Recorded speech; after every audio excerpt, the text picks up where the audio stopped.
That's it now, Carl. This is our last show of the year. Last show of the year. Can you believe that? Mad. Still Sorry, with why'd each you say other. that so loud? Mad. Mad. Well, no, in fairness, I mean, we started this 6 months ago and it was kind of like, we'll have a bit of crack with this. Yeah. And here we It's are. after flying by, Carl. And we haven't missed a week, We haven't. which is nice. Yeah. But like, that was the whole premise of this podcast, was the fact that it would give us an excuse to catch up with each other for an hour each And week. it's been enjoyable. It has. Who knew? Time flies when you're having fun. Who knew? Who knew?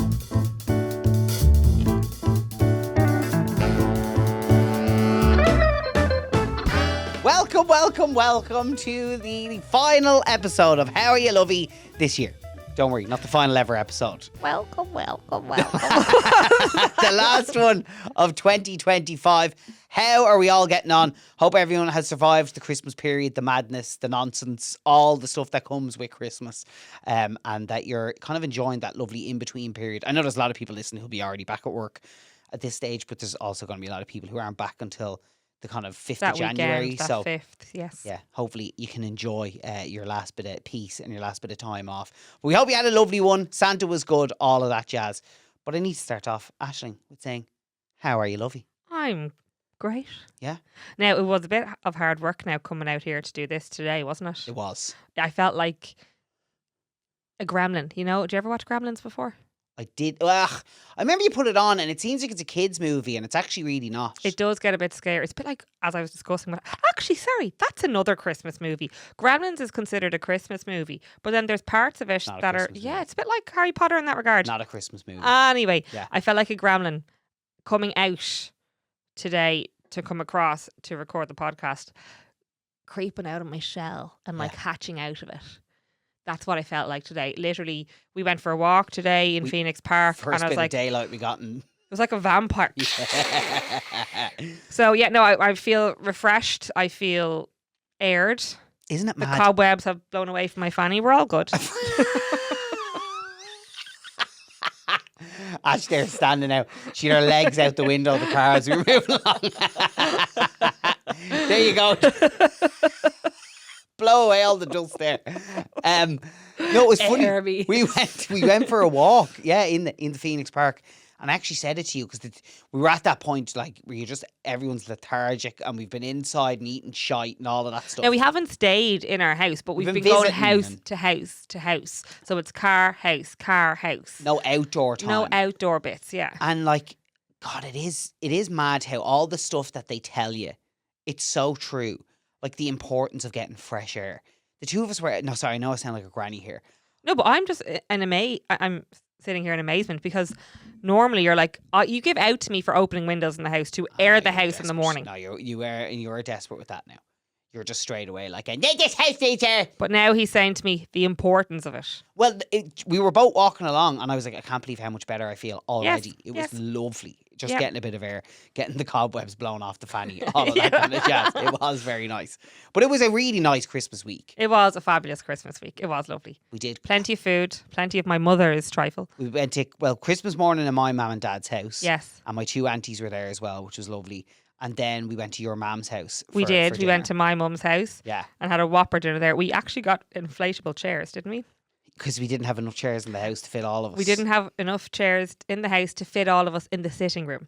So, because my sister's over as well with the kids. And I was like, I'm just going to get these inflatable chairs. And to say that we rocked ourselves to sleep that night, Carl. I passed out. So what we did was, some people may have seen this on my Instagram. I got rinsed for this, by the way. What? For not watching? What did you? We were did Die watching Hard? Die Hard. Yes. I had never seen Die Hard. And everyone talks about Die Hard being a Christmas film. So I put it up and I was like, I'm going in for the very first time. I don't think I've ever seen my DMs light up more. You are particularly bad. People were like, I actually What? think this could be something for you for New Year's, actually, because I try and do this with you every year. I'm like, every month we're picking like an actor or we're picking a theme and we're going with it. But you just get so bored. maybe on the with it. podcast then I could like review them. I think we need to just do one a month. So by this time Okay. next year, it's achievable, Carl. Done like 12 classic movies I've You'll never have done seen. 12 classic movies. So Okay. in fairness, since Christmas Day, we've done Die Hard 2. Die Hard 1 and Die Hard 2. Now, the only thing I will say is I did fall asleep an hour into Die Hard 1. It was brilliant. I enjoyed it. We were very tired. We were rocking ourselves to sleep I on was those very chairs. tired. So, but I you was you full get of the premise of it, right? We've moved on. You did enjoy it. I did enjoy it. Although, Yes. I have to say something. Go on, And I tell say me. this as someone who's come in completely cold. Yes. Do you see this argument about whether it's a Christmas movie or whether it's not? Yes. What a load of my bollocks. Oh, it's not a Christmas movie. It is in no way, shape, or form. Literally the only part that people that would in some way qualify it as a Christmas movie is that it's set around Christmas. It's not a Christmas film. That's like Die Hard 2 though as well. It's ridiculous. So on this note about Carl and movies, so we're going to actually we're going to put a call out actually now at the end of the episode. So Carl has seen none of the Rockies. No. None of the Rambos. No. None of the Terminators. No. None of the Godfathers. No. You haven't seen like The Last Mohicans, things like that. Like there's loads of those classic Schindler's List. Do you ever watch Schindler's List? No. Sophie's Choice. No. All of those things he has not. Well, a lot of movies. Most movies in life Carl has not watched. Unless it's Mrs. Doubtfire, Cool Runnings, Erin Brockovich. Feel good movies. My heart is broken, to say the least. Most Tom Hanks films I've seen. Oh, sorry. Yes, that's right. That's Love true. a Tom Hanks. You.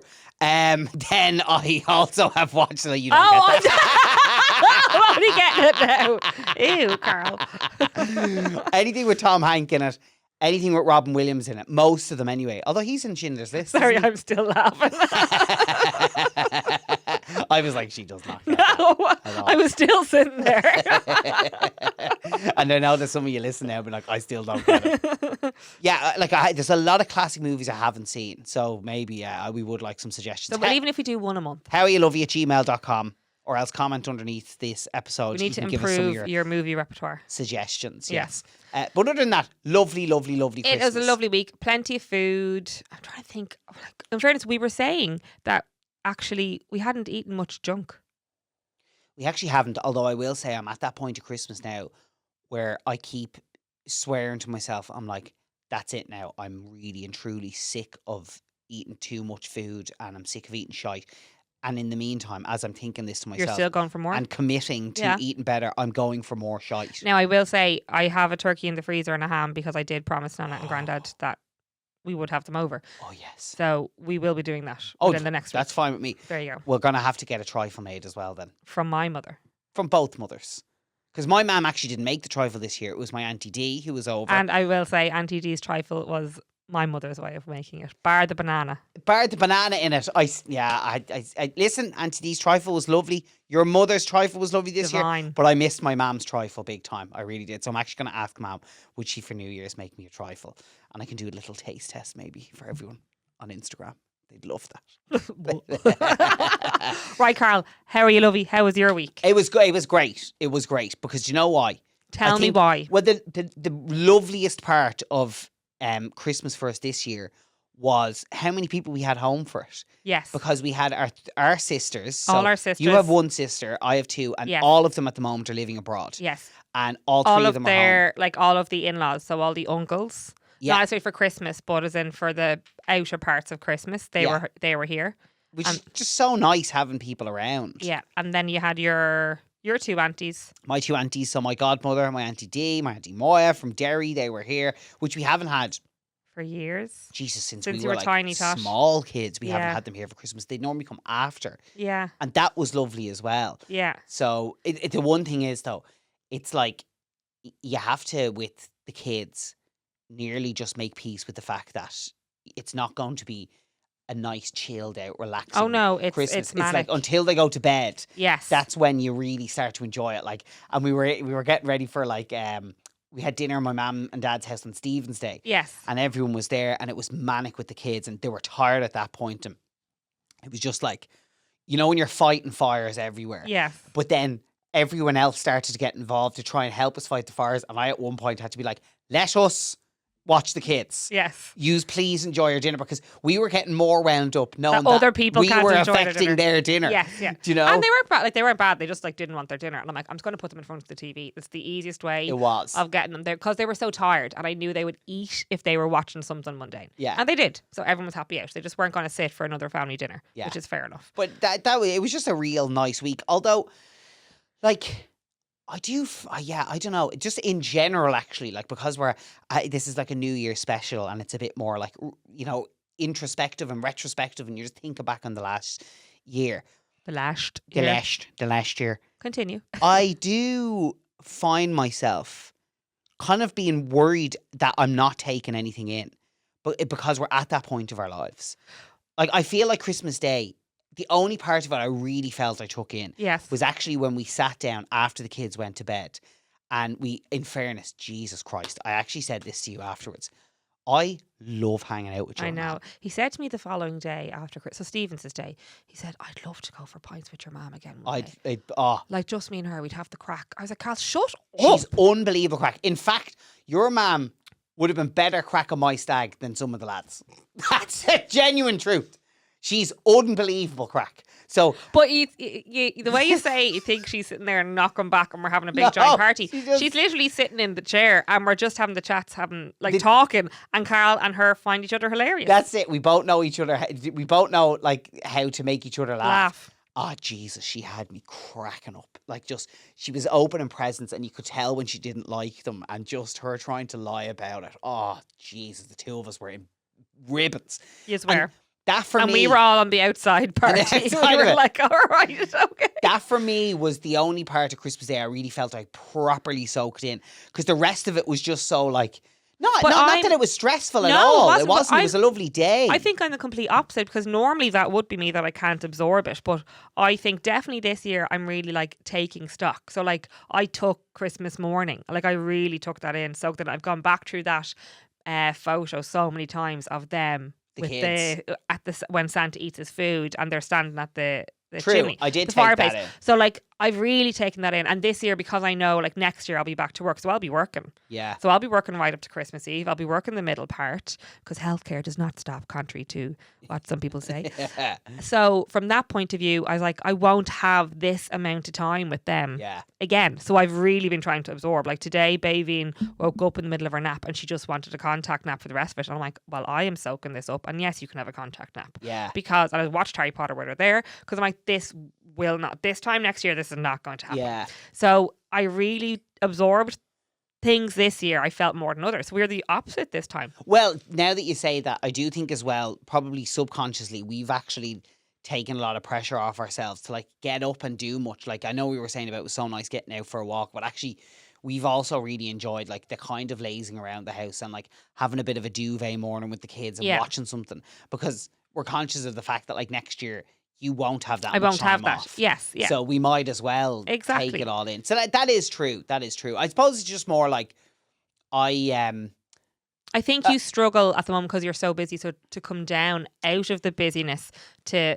place your head in those moments. I don't know. Yeah, it's probably that. I don't know if like the whole ADHD thing comes into it, where like when there's so much going on and when you're trying to stay on top of it all and trying to like watch the kids or whatever, I don't know if it like kind of hinders my ability to properly take it in. That's ADHD. Because when I try to stay on top of it, it's like a thing of being overwhelmed. Yeah. So I would say that it's ADHD for you, but then I've learned myself I need to start taking these moments. Yeah. So you have to take a stop and a pause and a breath and take it in. It's like when I said to you, we were in Phoenix Park today, I was like, let's both of us have a little hug in this moment. Yeah. The kids are in the car, and that's how you stop and take it in. Well, I remember chatting to my psychologist during the year. Go on. And she said that, I think, does she call them shimmers or glimmers? It's one of the other. Glimmers. Anyway. Glimmers. Yeah. And she was like, it's exactly that. She was like, when it gets manic, what's important is to just take little moments of the day. Yes. And be like, it could be something as simple as like the kids pronounce a word really cute. Yes. And that's a little like glimmer. Yes. And you just kind of like take 1 second to go, that was lovely.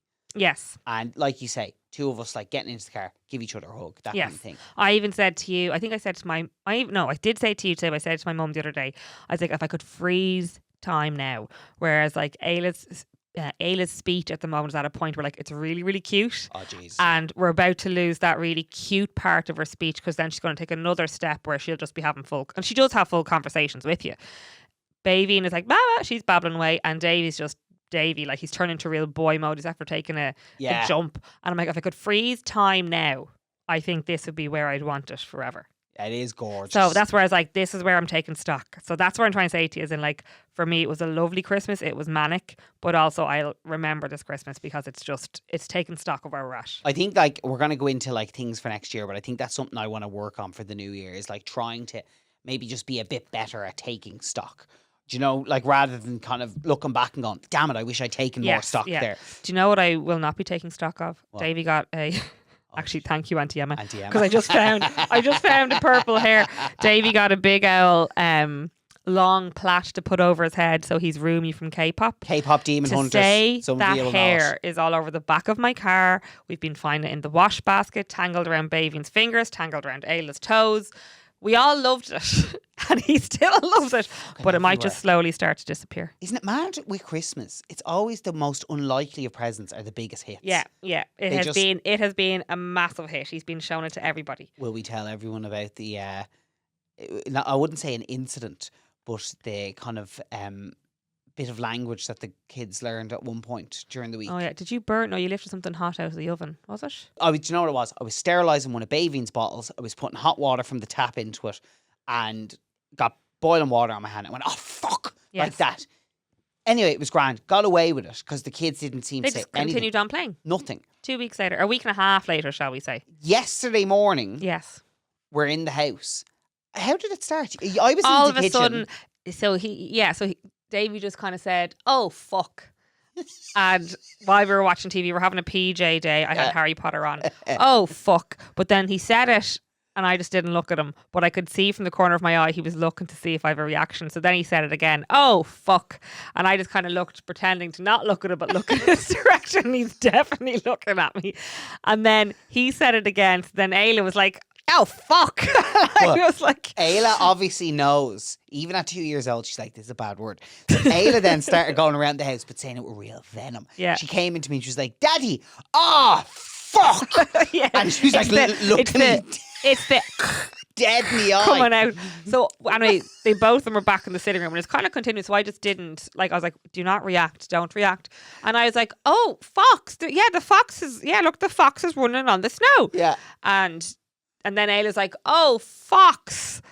And she's like, maybe was I meant to say fox. Then it kind of swiftly came out of her head.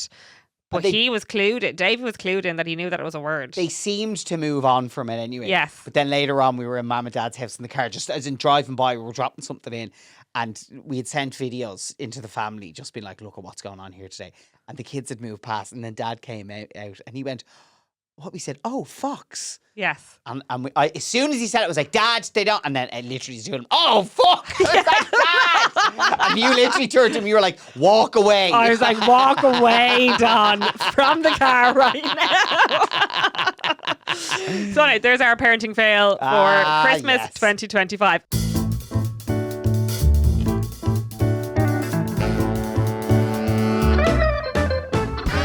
Let's go for now the best of the year. Now, right. I'm not taking, well, obviously, most end of year kind of podcasts or programs. It's all about a look back in the year. But our inspiration for this came from my sister Trey's because when we were planning the Driving Home for Christmas episode, we knew she was driving home for Christmas. And we were like, what would you like to listen to? What's the type of stuff?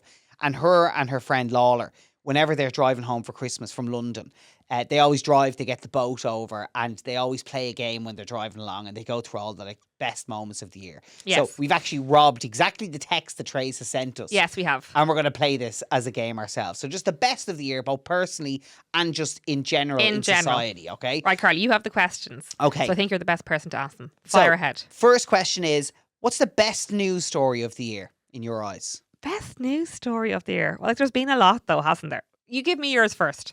Louvre heist. Really? The Louvre heist was a sensational story. But to say, I didn't really even see much of that, so I wouldn't know. Jesus. There was just so many elements to it. It was just the fact that, the balls of these lads. And by the way, this is not to condone what they did, because obviously stealing is not good. But it was just the balls. They got a cherry picker. They went in wearing workman gear. Bang, went in. Crown jewels, Napoleon's crown jewels, robbed them. They were in and they were out. I think the whole thing took 2 minutes. But this is in the Louvre, one of the most highly secured buildings in the entire of Paris. It was I can't wait for the Netflix series about it. For anybody that watches us on YouTube, I'm sitting here being like, I really didn't hear about this to the full extent. So I'm sitting here being like, really? My mouth is open because I was like, really? Did this really happen? There's going to be an amazing film about this someday. But do you remember what was the one, the Hatton Garden heist? Do you remember over in London? Yes. Yeah. So we watched a great documentary about that. We did. Yeah. But do you remember I told you when I was living there, we called a plumber And one of the plumbers was one of the lads who was part of the heist. I'll have to look up his How name. did you notice it was him? Because he told us. He was out on He bail. told you, good on him. He was out on bail. He told you he was out on bail. What a He was legend. out on bail and he was still working as a plumber. And then I was like, because then he had to come back into the house later on, like a couple of days later, and a few of us were in work. I was like, hide the jewels, hide my Primark jewellery. But sorry, also the fact that, like, look at you, Primark. Well, it was Primark at the time, yeah. London. Like, I just find that mad. The fact that he was saying straight off the bat that he was involved in that, like just volunteering that information. It's not like it was a full disclosure of like, just so you know, I'm out on bail. He was just saying it proudly. Yeah, here we go. Hugh Doyle. That's who it was. He was convicted at trial. London plumber who never went to Hatton Garden but helped the gang dispose of the proceeds. Wow. Yeah, Hugh Doyle. That is mad. So that was our plumber. And he went away for it. I don't know that. Well, he was convicted anyway, so. Yeah, I just don't know the actual. That's nuts. So there you go. Yeah. Nice man, though, by the sounds of Oh, things. he got the job sorted. Yeah, Great exactly. plumber. Very good. So that story was just mental. The news story. Do you know, I suppose, when I talk about like it being a best news story, the news story that definitely stuck with me during the year was, remember with Storm Éowyn Yeah. and the power outages. Yes. So I was glued to that because literally I think Baven was only a week and a bit old and the storm hit. Yeah. And I was glued because you're in that stage of like, you know, postpartum and like a week home and all that jazz. You're watching everything. But I found it shocking. I think that's what I was so glued to it. Remember there was the documentary and everything on RT1. Oh. Shocking about the length of time. And in this day and age, the length of time that people were without power. Yeah. So wait, sorry, I'm just kind of confused as to like when you say best news story, No, was there that's good right. elements to it? I think it was still a good element to highlight how behind the times we were. Right. I see what you mean. Do you know? Yes. As yeah, in, like, yeah, it was yeah. important that we did hear that because there were parts of Ireland that were out power for, like, It was I'll mad. have to recap on it, but for, like, they were weeks without power and it was shocking. I remember Was when it a full 6 weeks, I we think? watched it. Yeah, we watched the documentary about it. Yeah. Which a few weeks later, it was a brilliant documentary Yeah. about the whole thing. I'm sure you got it on the RT player. But I remember putting up a thing on Instagram being like, Jesus, I did not realise how isolated some people were. Yeah. Maybe some of you listening were caught up in all of this. And I remember like some people like not angrily getting back to me, but some people were like, yes. Yeah.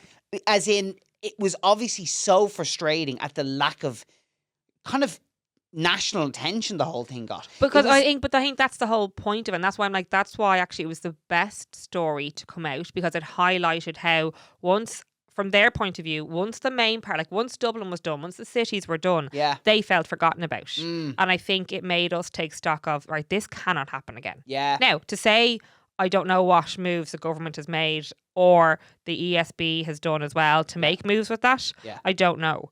But I just found it shocking. And I know- I was glad that I was made aware. There was talk of, I know, purchasing a lot more like emergency generators and all Okay. that kind of. But yeah, maybe there has been more that's been done. No, that's a very good one to bring up. Okay, there's kind of two news stories Yes. from the year. What's the next question? Let's Hit move me. on to best personal moment of the year.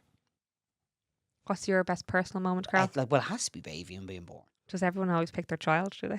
No, like and I'm not like that's No, not a I'm- bullshit answer either. No, like I'm it is joking. Okay, so It baby was- being born. Now talk about like, okay, so I was talking about like maybe not taking things in.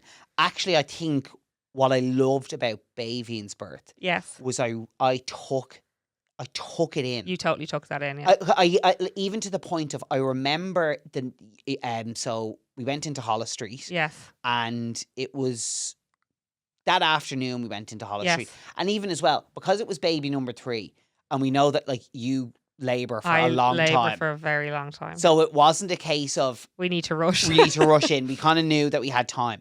So I kind of got back to the house. We spent a bit of time like making sure we were happy. You spent a bit of time with the kids or whatever like that. We went into the car and we got in. And I remember like that evening, like you were kind of checked in or whatever like that. And for various reasons, you kind of had to get an epidural relatively early. But Yes. this was before that was going to happen. And you said, before all this starts, go out and get a bit to eat for yourself. Yes. I was like, grand. Did you go down and get your chicken gyozas again? I can't remember. No, I didn't. What did I No. get this year? I remember I went on a little wild goose chase trying to find something nice. I wanted a donut, I remember. Oh, yes. I was do trying to remember get that. a donut. So anyway, I got myself a lovely donut. But I remember the night, that night, it was so clear. Yes. It was one of those nights where, like, even in Dublin city centre, the amount of stars you could see, it was so crisp and so clear. And for whatever reason, Jupiter was really bright in the Yes, sky. yeah. Super, super bright in the sky.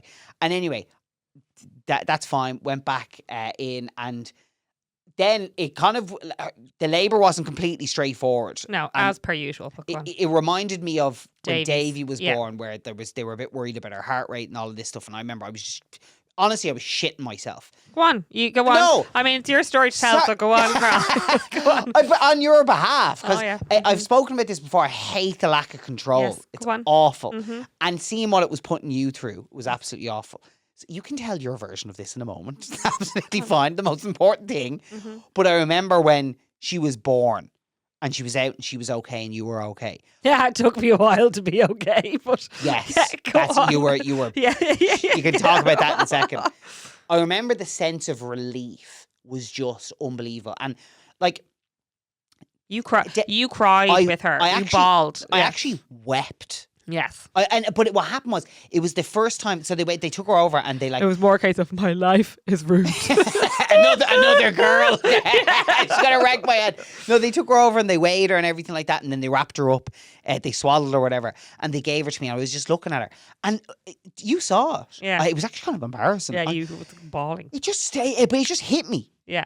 You couldn't It just control hit it. me, and I was kind of doing I that. think it Like, was just shock, Carl. I was doing that, like Yeah. that kind of crying. Because like, Carl had given birth. That's what it was. No, because I was honestly like I was Carl had worried. given birth. I was worried about you, and I was worried about her, and there was all of that stuff that came out. But like, I just think it was bar the bit about being worried about you Yes. and about her.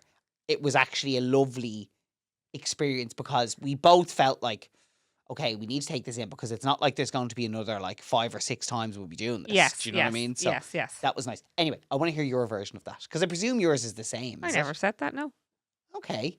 I take it by surprise. Well, you didn't have I? to tell everyone about how sick you were afterwards. Oh, the vomiting was relentless after I gave birth. Like I actually couldn't. Yeah, they had to give me stuff to stop the vomiting, but it was relentless. As in, I got weak quite quickly. Oh yeah, But I think it was more because like my blood pressure had plummeted low during the birth process. yes. But anyway, look, we moved on. She's here. We're all safe now. okay, so then Yeah. well then with that in mind, then what's your best? Well, I was personal actually moment? just going to be like, well, because you were saying baby, and I was like, well, best personal moment of the year, the bloody podcast. It took us so long to get it up off the That's ground. a fair Carl point. Mullan. Yeah, it is. took us years Well, I think I said this before. We first recorded before Davy was around. 2020. Yeah. I So have. there you go. I have So the it- recordings. This is like the baby work of 5 years ago. Yeah. So there you go. I think that's our best. Do you know what has been so lovely about it? It's just spending time chatting to you. It is nice. It actually is nice. And it's nice that the distance is there. Keep a pole between us. Not your pole, but a pole. A distance pole. that holds up the cameras and the lights. Yeah. yeah. No, that's true. It actually has been nice. And again, going back to taking stock and taking Go stuff on. in, I actually have found this quite useful. I nearly find this podcast is like writing in a diary for me. Okay, good. Because it You makes can me- log what you've done each week almost. It means at the end of the week, I have to go like, okay, well, what did I do this week? And what am I kind of thankful for? And what was the highlights of the week? Yes, or what was tough? that makes or- sense. Yeah. It's actually like, because I don't journal, I don't write in a diary, I don't do any of those Well, you things. kind of do journal.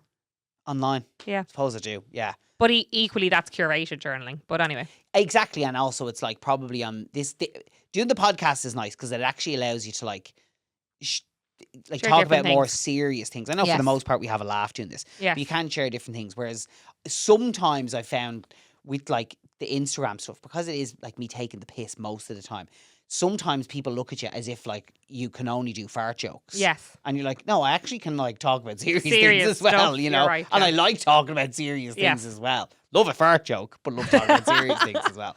That's a good one. Yeah. So there you go. You weren't expecting that, were you? Wasn't right. expecting Hit that. me with the next one. Okay, next one is best sporting moment.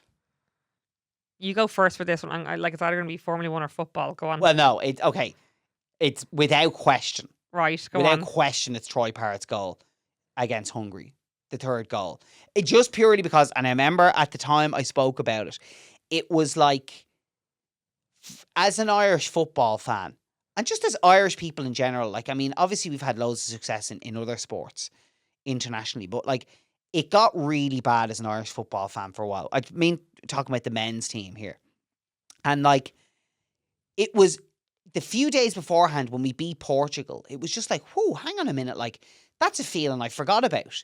The feeling of like, we could actually take anyone on in our day. And you actually had a bit of belief. And I actually realized like how little belief we had anymore in ourselves. Yes. Because it used to be always a fact of like, no matter who you were playing, you always wanted to watch the Ireland match because you always felt like, okay, even though we probably won't win this game, we could win this game. Whereas actually, the hope. We stopped. Honestly, the hope had died. The hope had gone. It had vanished. We stopped watching games. I never really like watched any of the stuff. It was like you'd catch up online and be like, Jesus, your dad would fill you in how it got on, or my granddad would fill you in. It was just gone like really grim. And then I remember watching the game against Portugal and like, holy shit, like I think we're going to win this. And then we won it and it was unbelievable. And then it was the game against Hungary. And even still, we all went into it being like, was that a flash in the pan? Like Troy Parrott scoring 2 goals against Portugal. That's unheard of. And then he goes and he scores because they went 1-0 up. Yes. Then it went 1-1 and then they went 2-1 up and it was like, oh jeez, like there's no way we're coming back from gone. This. And then it was like almost quite literally the last kick of the game. Queevy Kelleher up into the box. Scales heads it on. And if you look back at it, it's Troy Parrott and the way he's to stretch every fibre of his body to get to that ball. And it just made for, honestly, one of the most special moments I've ever experienced as a sports fan. That's what he gets paid the big bucks for. Doing his job. I know, but He's doing his job. It was magic. It was seeing all the videos afterwards as well of like CCTV from like pubs and just seeing the joy it brought to people. No, you're right. That was lovely. It is lovely having the joy. And I'm just, like, even today you're driving on, you're like, March is going to be busy for us. I mean, we have the Formula 1 starting back, going away.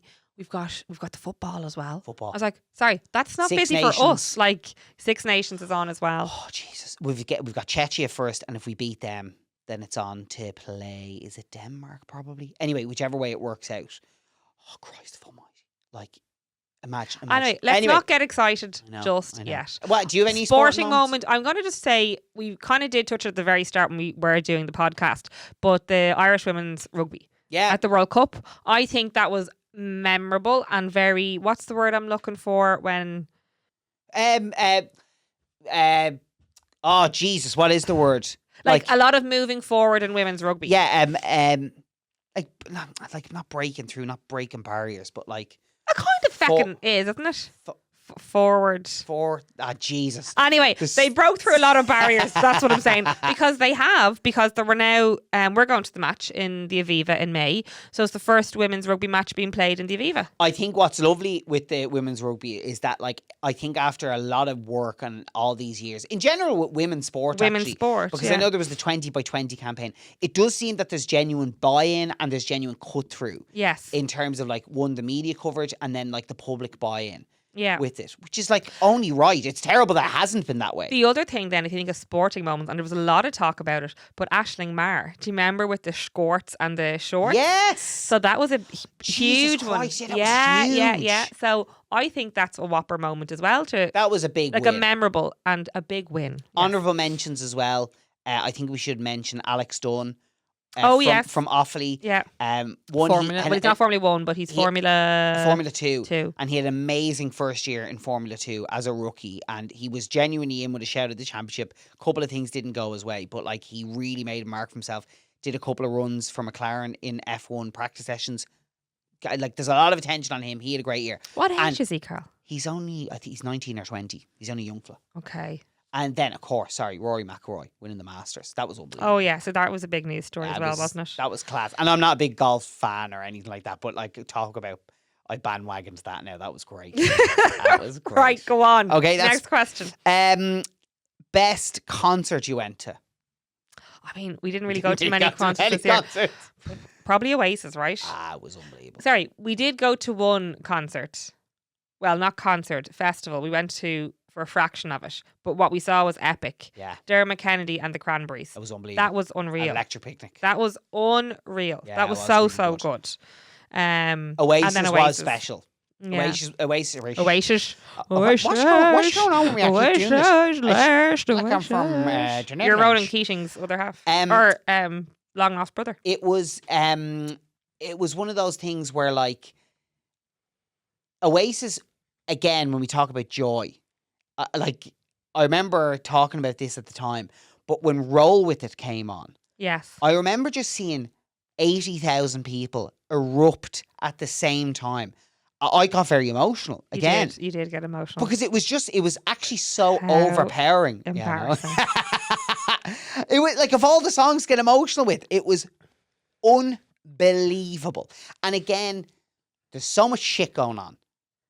Like, honestly, there is so much shit going on. But then actually you have all these like moments where, you know, you go to a concert like that and you're going like, inherently people are really decent. And Yes. everyone was there and they were there to have fun. Everyone was just and having have to such crack good with each other. vibes. It was fab. Whereas you sometimes switch on the news and you think that we all hate each other and we all want each other dead. Yes. And actually then you interact with human beings and you're like, no, we don't. Yeah, we love each other. We do. Yes. So I just thought that was a very cathartic experience, the whole There thing. you go. Okay. And the way this whole stadium was Stadium shaking shook. as Yes, well. yes. was You learned mad. a lot that day.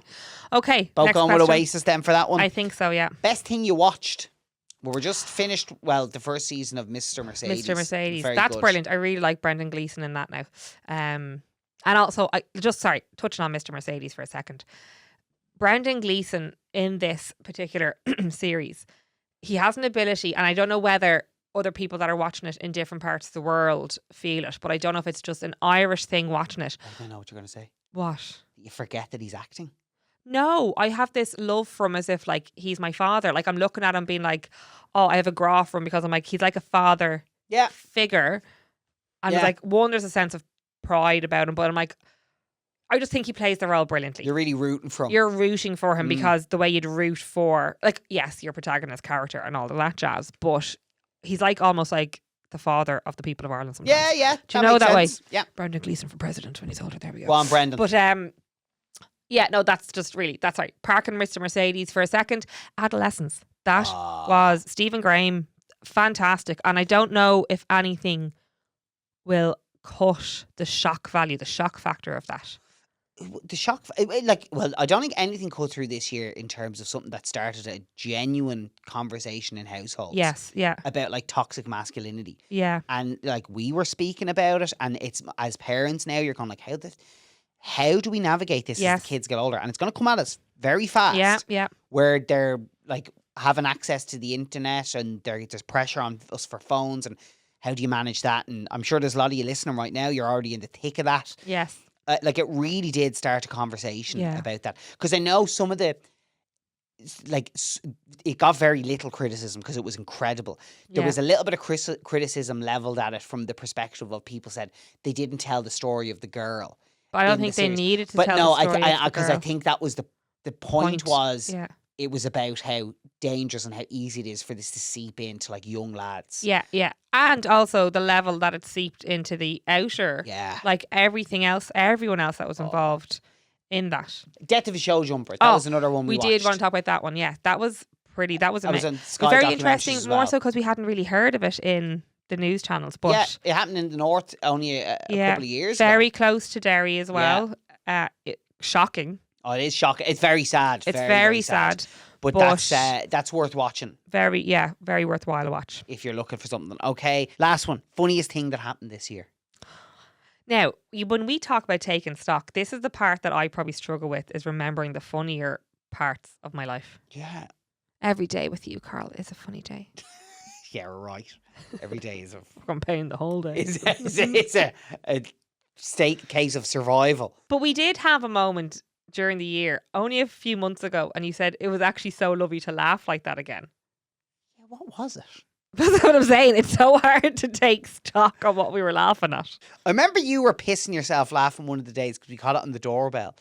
I was walking out, and me being ever dramatic, but I rolled my ankle and nearly fucking snapped my ankle. Carl. And I did, and I was limping around. Yeah. But it was when we watched it back.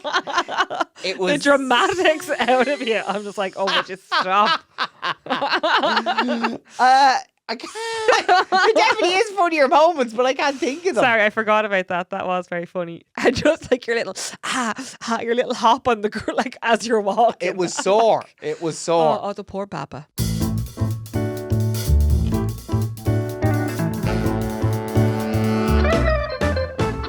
Do you know what I've been looking into, Carl? Because you know what? On New Year's, you slag me for this, or not that you slag me. You don't slag me, but on New Year's, right? I like to go out and bang the pots and pans, don't I? You're a traditionalist. Yes. Now, there might be people listening going like, what the Sorry, but what when are we you moved talking onto this road, the locals, the ones that have been living here for quite a while, bang the they pots. were delighted that I did that. Yeah. Because they're like, oh, she's normal like us. Literally goes out like some sort of I do not. Now, in saying that, someone for needs the to be last committed. couple of years, we haven't made 12 o'clock. The last 2 years, we haven't made 12 o'clock. I tend to make an effort. Well, the last 2 New Years, I've gone up to the attic and looked out the Velux window at the fireworks. Going off. So it's been very lonely. Very lonely, 12 o'clock. Oh, sorry, I'll try not to be 9 months pregnant. Yeah, you were. Yeah. You were pregnant AF last year. Yeah. Yeah, so actually we haven't done anything really for the last couple of years for New Year's. Yeah. So, but normally the tradition would be to go out and bang your pots All right. and pans, right? And I was like, what do other places do for traditions? Okay. So I went down a little deep dive. Right. You ready for it? Go on. Sorry to say, there's huge scratches on my phone from the kids this Christmas. I need to cover. Okay. In Brazil, you are meant to jump 7 waves for good luck. Jump 7 waves. Oh, as in go onto the beach, like. Yeah. And just little small So waves. in Rio de Janeiro, you're jumping 7 waves on that beach there. Sorry, I like that as a new... Because you know the way people go swimming on St. Stephen's Day? I actually prefer the idea of doing a sea swim on New Year's Day. Oh, yeah, just that as would a way make to sense. start the year. Yeah. So that'd actually be a really good one to do So then. each wave represents a deity, and with every jump, celebrants make one wish. So Roz, your pal Roz is over there at the moment. Yeah. So tell her to make 7 jumps on the wave. Roz, if you could wish that somehow I would come into enough money to pay off my mortgage, that would be amazing. So the colour, you're meant to wear white, and the colour symbolises purity and new beginnings. White is a risky colour if you're getting into the Yeah. sea. Scotland, so they have the first footing, which is Hogmanay. Oh, yeah. Yeah. So it's just a huge festival street party. So we kind of knew about that one. Colombia. This is the one I was telling you about. You walk around your block with an empty suitcase. What's the meaning behind it? So it's more that you'll have a year full of travel. Oh, okay. I like that Yeah. one. So there's a few other like Ecuador, Mexico, Panama. They also do that. So you walk around the block with an empty suitcase. So Yeah. hang on. At New Year's, like it turns 12 o'clock and it's just Out like you go with your street suitcase. outside is Sorry, like the airport. Can you imagine them all like coming down the lift with their suitcase and off they go? Right, this is an interesting one. In Turkey, you smash pomegranates for prosperity. That's a good one. Yeah. I'd love to. A few people So I'd you'd- love to throw a pomegranate at. So you might see them hanging outside a home or being smashed on a doorstep. On Happy New Year's. Year. Bang. Yeah. So the pomegranate seeds symbolise wealth and fertility. Now that's a delicious fruit. Bit of Pomegranate crunch, a bit of In a salad. yeah, Yeah. nice burst to it. Yeah. So then next one, Japan. This is one I'm not going to do. Slurping noodles. Love it. Slurping long soba noodles. Soba I noodles? love a soba To noodle as well. symbolise long life. There you go. Anyone with misophonia now has turned off. This is definitely a tasty way, Carl, you love that word tasty, to leave last year's troubles behind and embrace peace and longevity. Yeah, it's a nice one. Italy, eating lentils because they're the shape of money. They're the shape of a coin. That's boring. So like they would even say you wear polka dots in Italy on New Year's Eve because it's the shape of a coin. Of all the like really nice food that they have in Italy, and Yeah. they eat lentils Because they're the shape of a coin. So it dates back to ancient Rome where lentils were given out as gifts to wish good fortune. They not just make pasta that's in the shape of a coin. In Denmark, Come on. you jump off a chair. Oh, okay. Yeah. Any At reason? midnight, it's tradition to stand on a chair, couch or table and jump off it to physically step into the new year. Oh, I like that. Yeah. Step into the new year. Yeah. Philippines, they wear polka dots. Cuba, throw dirty water. That's a bit like your dad. You know, when like 12 o'clock hits, he's like, I need to wash away the old year. No, he washes before right before midnight. He always has a shower. Yeah. And he's like, I'm washing away the old year. The old year, yeah. So that's a bit like that. Greece, they hang a bundle of onions out, and that symbolises fertility. So there you go. There was 10 things that I found interesting. Okay. Are we going to hang onions over our door? No, I might. Are we going to eat lentils? Are you going to wear polka dots? No, I'll jump off the chair. Jump off the chair. Or I'll jump over the waves. And no slurping of soba noodles. Aye, that's you know what? thing. You'll be asleep in bed at 12 o'clock. And I'm going to come up and be like, Happy New Year. Except it won't even be soba noodles. You probably get a pot noodle. That's not a noodle. I'll be like, what are you sucking then if that's not new? Right. I think that's a good place for us to finish. What we do want, though, is because obviously it's going to be the new year when a lot of people are going to be listening to the bonus episode, which is out on Saturday. So, yes, actually, sorry. We will be making New Year's resolution. So, for me, I will be running the marathon in October, so I need to get my butt in gear and I need to become accountable and start running. Start being the main word there. Start running. Okay. Because when I was at the marathon and supporting it for the last 2 years, there's not enough women running it, which is why I was like, we need to start running. Okay. So that's my main thing for this year is I need to up the running. Up the running. In terms of like New Year's resolutions, that's what we want the bonus episode to be about. Yes. Is I'd love like real, like robbable New Year's resolutions. So one for you though is you're watching 12 movies from the listener suggestions. Fair enough. Yeah. I'll take that one on. Yeah. So anything else like that, robbable New Year's resolutions, ones that like you have yourself that you're like, I think other people could get on board with this. Not something, you know, like going, oh, I want to eat better. Or I want to, like, just things that like you reckon other people would go, oh, that's a really good one. Yes. That's a really good idea. So howyolovey@gmail.com. There's another one that I'm going to try achieve, but I'll let you know in the Q&A. Okay. There you I'm go. excited for that. Well, that is out on Saturday, which will be the New Year's at Yes. that point as well. So you will be listening to it in 2026. There you go. So from Happy New Year's Eve. And thank you so much for the last just under 6 months. We have enjoyed every single bit of it. Happy to be Carl. Absolute legend. It's actually over 6 months now. Is it over It's 6 months episode now? 27, yeah. Oh, wow, Carl. There you Absolutely go. mad. So thanks a million for listening, and we hope you come back in 2026. Exactly. Here's to a great new year. Thanks, guys. Have a great... Yeah, fucking, that was stupid. Sorry. Have a great New Year's Eve. If you haven't been out, get outside and blow the cobwebs off your fanny, and we'll talk to you in 2026. Good luck. Okay, bye. Happy New Year!